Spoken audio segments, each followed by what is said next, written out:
नमस्कार साथियों, स्वागत है आप सभी का अंकित इंस्पायर्स इंडिया पर। आप सभी आज एक सुर्खी के बारे में चर्चा कर रहे हैं। तारीख है 28 तारीख को आपको यह सुर्खी एक और बड़े विकराल रूप में सुनाई पड़ेगी। किस बारे में चर्चा कर रहे हैं तो हम आपको बता दें कि नोएडा के अंदर एक बिल्डिंग गिराए जाने की बात हो रही है। उस बिल्डिंग को ट्विन टावर के नाम से जाना जाता है। क्यों इस बिल्डिंग को गिराया जा रहा है, क्या है पूरा मसला, आज के सेशन में आप जानेंगे। लेकिन इससे पहले मैं आपको कुछ रिलेटेड बातें याद दिलाता हूं।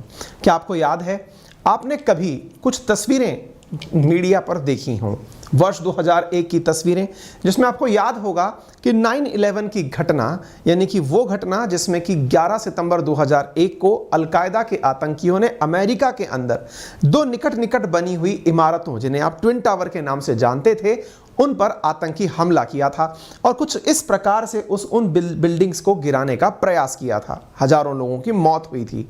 इस घटना के बाद से ट्विन टावर अपने आप में किसी दुर्घटना का परिचायक हो गया। लेकिन आज सुर्खियों में जो ट्विन टावर है, उसे गिराने के लिए हवाई जहाज नहीं, बारूद का इस्तेमाल किया जा रहा है। बारूद थोड़ा बहुत नहीं, बहुत बड़ी मात्रा में बारूद लगाया जा रहा है। तो क्या कुछ इसी प्रकार की कैजुअल्टीज होने वाली हैं? जी नहीं, बहुत ही तरीके से, बहुत ही वैज्ञानिक तरीके से दो बिल्डिंग्स को नोएडा में गिराया जा रहा है। क्या वो बिल्डिंग्स पुरानी हो गई हैं या कोई और है कारण, आज के सेशन में हम जानेंगे। आप यहां पर देख सकते हैं कि बिल्डिंग गिराने वाली अथॉरिटीज का कहना है कि अब हमें बिल्डिंग गिराने से कोई नहीं रोक सकता सिवाय भगवान के।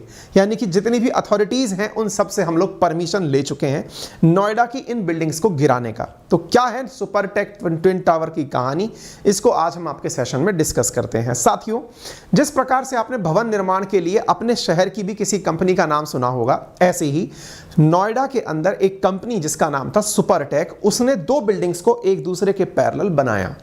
दो बिल्डिंग्स जो कि लगभग 35 से अधिक मंजिल की थी। कोई एक बिल्डिंग 42 माले की है, कोई 39 माले की है।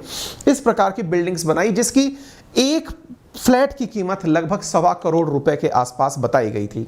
आप इन बिल्डिंग्स को इस प्रकार से देख सकते हैं। आप पूछेंगे तो फिर बनाया था तो अब बिगाड़ा क्यों जा रहा है?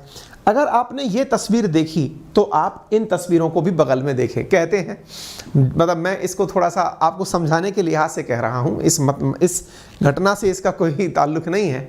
एक कहावत कहते हैं ना कि यदि आपको बड़ा बनना हो तो क्या करें, बोले खुद को बड़ा कर लें, या तो पहला एक तरीका है, या फिर दूसरे की लाइन छोटी कर दें, दो लाइनों का कंपटीशन हो। तो आप यहाँ पर दो तरह के फ्लैट देख रहे हैं, कुछ छोटे फ्लैट, कुछ बड़े फ्लैट। इन छोटे फ्लैट वालों को दिक्कत हुई, किससे? बड़े फ्लैट वालों से। क्या कि भैया तुम हमसे बड़े कैसे बन गए? तो बोले क्या करें? बोले नीचे छोटा करो इनको। बोले छोटा कैसे करें? तो बोले छोटा करने के लिए हम कोर्ट जाएंगे। तो ये जो आपको छोटे फ्लैट वाले लोग बाग दिख रहे हैं, मामला सारा यहीं से शुरू हुआ है। ये जो कम ऊंचाई वाले फ्लैट हैं, समझाने के लिहाज से बता रहा हूं, ये कम ऊंचाई वाले जो फ्लैट हैं, इनको जब कभी फ्लैट बेचे गए थे तब ये कहा गया था कि जिस जगह पर ये फ्लैट बन रहे हैं वो ग्रीन एरिया होगा। ग्रीन एरिया का मतलब ओपन स्पेस, जहां पर ये लोग जाकर घूम फिर सकेंगे, पेड़ पौधे लगेंगे, या फिर उनके लिए पर्यावरण की अच्छी सुविधा रहेगी। लेकिन बिल्डर ने, कौन से बिल्डर ने? सुपरटेक बिल्डर ने उस जगह का उपयोग रिश्वत के माध्यम से परिवर्तित कराकर बिल्डिंग के काम में ले लिया और यहां पर दो बड़ी बड़ी बिल्डिंगें खड़ी कर दी। इस घटना के बाद में आज ये दिन आ चुका है कि इन लोगों के प्रोटेस्ट के कारण ये लोग बहुत लंबी लड़ाई लड़े, कानूनी लड़ाई लड़े। कानूनी लड़ाई लड़ते लड़ते ये इलाहाबाद हाईकोर्ट गए। इलाहाबाद हाईकोर्ट ने कहा कि इसको गिरा दिया जाए। हाईकोर्ट के ऊपर कंपनी वाले, सुपरटेक वाले स्टे ले आए। स्टे के बाद में ये लोग सुप्रीम कोर्ट गए। सुप्रीम कोर्ट में 7 साल मामले की सुनवाई चली। लास्ट ईयर 2021 में सुप्रीम कोर्ट ने भी आदेश दे दिया कि बिल्डिंग गिरा दी जाए। फिर कंपनी बुलाई गई कि गिराएगा कौन, और गिराने के लिए दो बड़ी बड़ी कंपनियों को बुलाया गया। वो कंपनी अब यहां आकर के बिल्डिंग गिराने की प्रक्रिया कर रही है। इन कंपनियों में एक कंपनी का नाम है एडिफिस और एक का नाम है जेट। ये साउथ अफ्रीकन कंपनी है, ये इंडियन कंपनी है। ये दोनों मिलकर के इस बिल्डिंग को गिराने का काम कर रही हैं। यहां पर छेद कर करके बारूद भर दिया गया है। ये बिल्कुल वैसी ही प्रक्रिया है जैसे कभी आप माइंस में पत्थर तोड़ने के लिए बारूद का उपयोग होते हुए देखते हैं। ऐसे ही इस बिल्डिंग के हर फ्लोर के अंदर ड्रिल कर करके बारूद भर दिया गया है।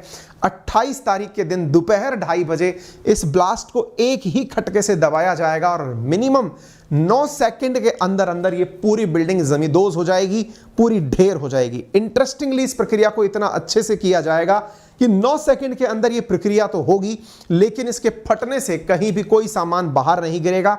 इवन इसके अड़ोस पड़ोस में बने हुए जो घर हैं उनको भी किसी प्रकार का नुकसान नहीं होगा।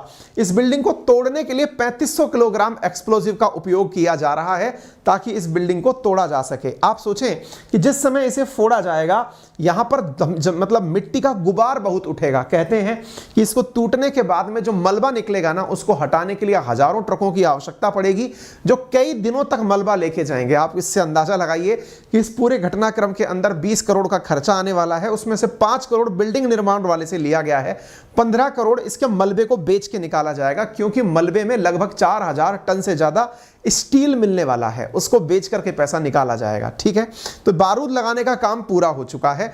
9640 के आसपास छेद किए गए हैं और लगभग 3500 किलोग्राम 3700 किलोग्राम इसके अंदर बारूद का उपयोग किया गया है। ठीक है, ये तो हो गई साहब तोड़ने की पूरी तैयारी। जिस दिन टूटेगा उस दिन भी हम सोच रहे हैं कि आपके सामने एक वीडियो इसका शेयर करेंगे।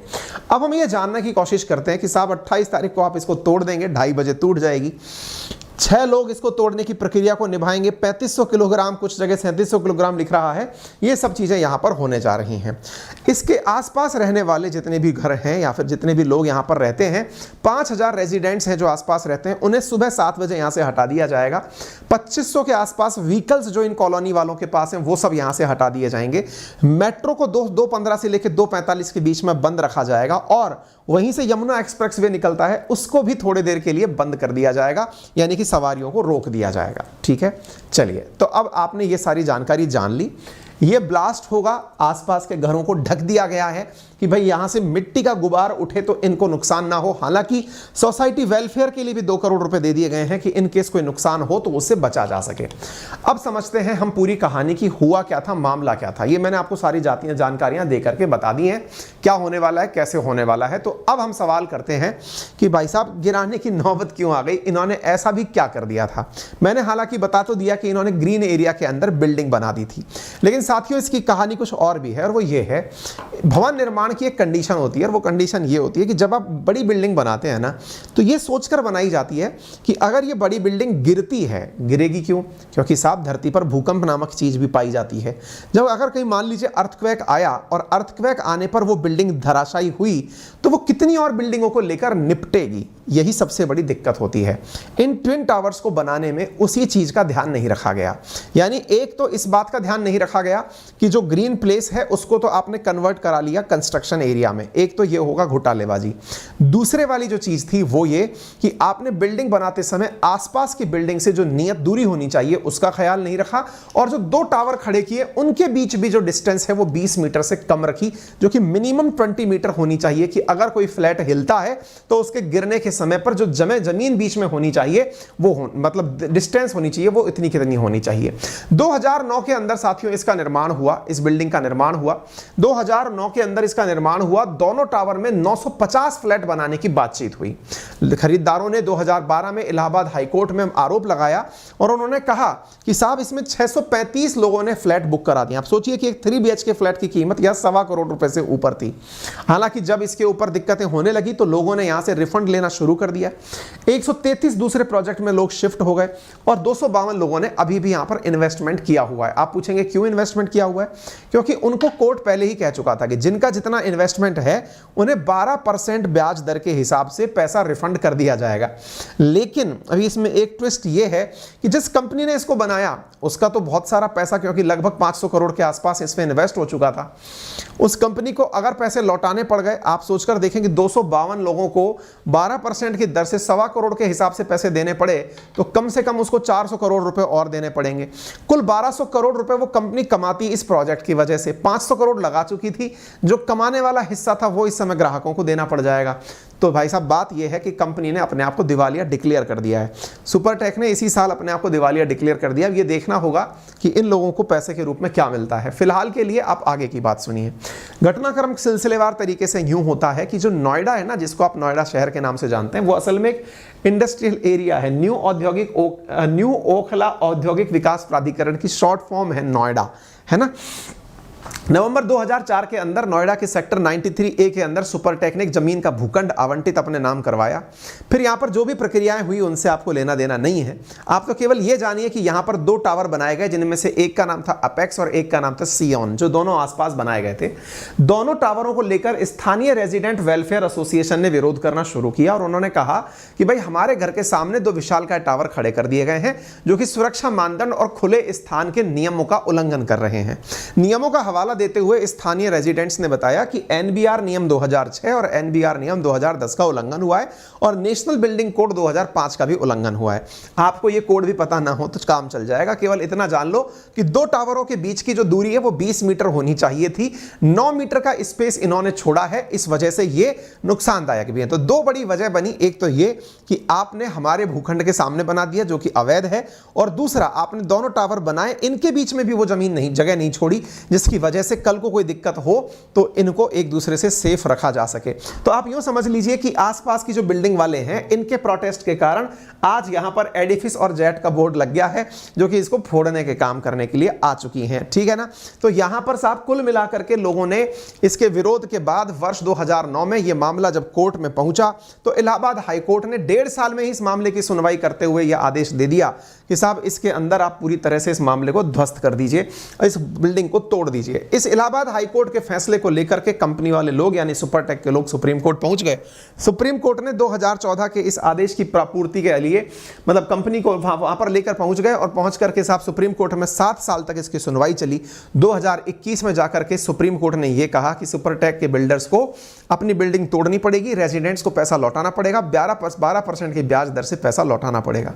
लेकिन साहब 12% के हिसाब से पैसा लौटाने वाली जो कंपनी है उसने एलसीएलटी के अंदर, नेशनल कंपनी लॉ ट्रिब्यूनल के अंदर, अपने आप को फिलहाल के लिए दिवालिया घोषित कर लिया है। 28 तारीख को जो होगा वो भी मैं आपको बताऊंगा।